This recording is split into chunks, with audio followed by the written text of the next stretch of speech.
عامر صحي من النوم ولبس مريالة المدرسة وكان رايح المدرسة، لقى أبوه وأمه بيتخانقوا، وأبوه حالف ما هو رايح المدرسة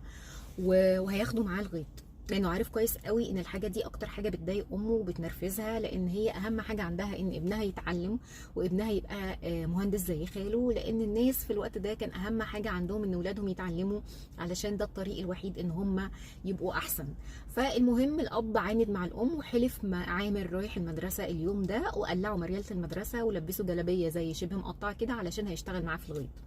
المهم عامر مش فاهم اي حاجه وركب على الحمار مع باباه، وهو ماشي في الطريق في طريق الغيط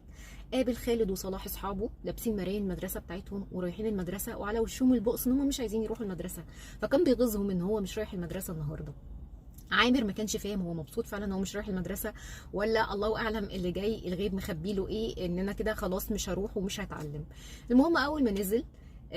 راح خلاص بقى عشان يشتغل مع ابوه في الغيط، ابوه راح زعق له قال له انت بتعمل ايه، اياك تتعود على الشقه، انت بس مش رايح المدرسه بس النهارده، انت النهارده بس راحه واقعد بقى جنب شجره ولا اعمل اي حاجه، لكن انت مش هتشتغل معايا في حاجه. فعرف ان ابوه حريص اكتر من امه ان هو يتعلم، بس هو بس ايه عشان شد مع امه النهارده فمش هيوديه المدرسه. المهم فضل قاعد جنب الشجره بيتفرج على الميه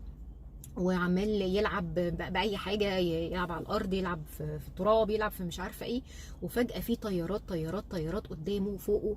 عماله ماشيه، هو مش فاهم حاجه، وسمع صوت جامد مش فاهم اي حاجه، وفجاه بابا بينادي عليه يا عامر يا عامر انت فين، انت حصل لك اي حاجه، وخدوا وشالوا ولقوا ناس، كل الناس اللي في القريه كلهم بداوا يجروا، والستات خارجين بهدوم البيت عادي، والرجاله عماله تجري ومش فاهمين اي حاجه. راحوا لقوا المدرسة بتاعت عامر على الأرض.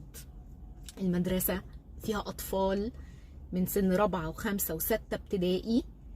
المدرسة متساوية بيهم والأطفال تحت الأنقاض. العدو اللي احنا عارفين هو مين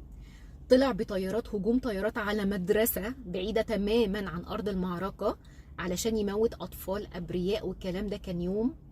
8 إبريل 1970.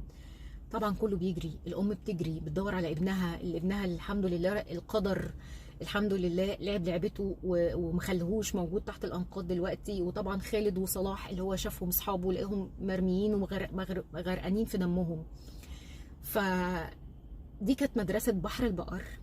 اللي العدو نزل عليها يوم 8 ابريل 1970،